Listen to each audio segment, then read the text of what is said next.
And here we have it, fellas. Hope we're all doing well. Welcome back to more CSGO news. Our first story of major impacting news out there as we slowly approach the ESL One Rio Major, just 2 months away. Hopefully everything goes well with that. Given the IEM Katowice, the coronavirus outbreak affecting many esports events, we can only hope that everything with the major is still on set and will not be affected by that. But what will be affected is the Vitality roster, brought to us by Nell. I will link that great article down below for all of you guys. It will be Vitality changes, and Alex, on his own regards, in his own choice, will be stepping away from the Vitality roster due to personal reasons. Amidst those reasons, apparently probably overexhaustion and a strenuous travel schedule for Vitality for the remainder and back half of this year, and thus he is taking a step away from the team. A gigantic blow for a Vitality roster who we saw, we've seen glimpses here and there, certainly, amongst the best French lineups we have seen over the past 4 to 5 years, and have been the only French roster to actually rise. Ironically, the non-French member now leaving this team will leave them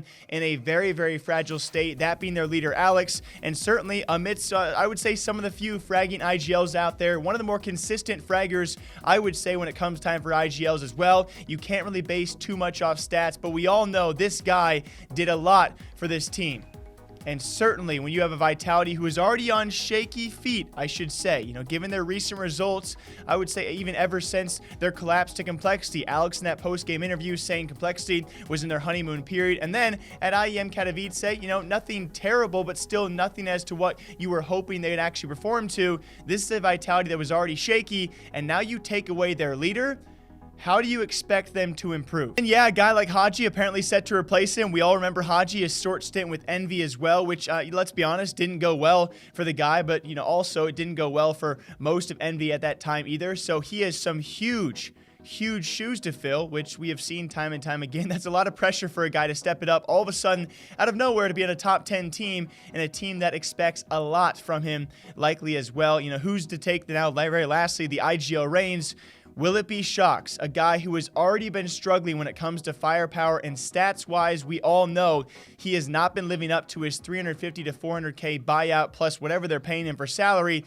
He has not been the Shox that we once knew, but we expected when he was signed to this roster.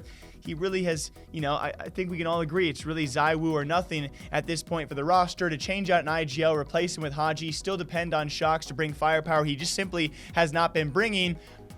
This is very, very worrisome for Vitality. We are 2 months away from a major. Usually when roster changes happen, we expect teams to take 3 to 4 months to adjust, albeit it's just one member, but it's your IGL.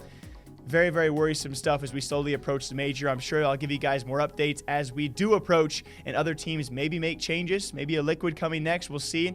I don't even know if they would do this kind of thing. This is very risky. Keep in mind, very lastly, guys, it is Alex stepping away, not Vitality benching him. So you really can't blame the organization, but best of luck to Alex, of course. To make this choice is a big one, so I hope his health and his concerns and his reasons are valid, and he can actually get back to CSGO sometime in the near future. Very lastly, as we talk more and more about the brand new Valorant brought to us by Riot Games and Tencent, set to launch this summer, guys. It's going to be the next big FPS game. Oh, it sure could be, I guess. It's set to compete with Overwatch and, of course, CSGO as well to try and take over us kings here at CSGO. I wish you the best of luck in trying to do so. We already see many pro players out there trying to convert from their current esport to go to Valorant. I have a video on that sometime soon on the channel for all of you guys. And very lastly, an entire Japanese CSGO organization, that being Team Absolute, has now quit CSGO entirely to transfer to Valorant when it does come out. A ballsy move, a decent Japanese results team, not a top Asian team, I should say, in the entire region, but when it comes to Japan solely, a pretty good team in Team Absolute. They have now said to their entire CSGO roster, nope, we're going to wait till Valorant comes out and test our luck in those waters instead. And to be honest, do I blame them? Obviously, when it comes time for looking at the top CSGO teams, no one's talking about Team Absolute, so why not transfer to a new hyped-up esport? I really don't blame them here. And now, if it was Mouse Sports saying, hey, we're ditching the entire CSGO program, or anyone in the top 25, then I start to question things. But hey, if you're already unknown in CSGO, what's the risk of saying, let's just transfer to a new FPS? I got no judgments here. Until next time, hope you guys all enjoy. Drink your coffee, drink your water, breaking down CSGO esports gaming news nearly every single day. As per usual, my DMs are always open. If you guys have a story, I would love to cover it. Take care. Smile today, dude. It's a good day.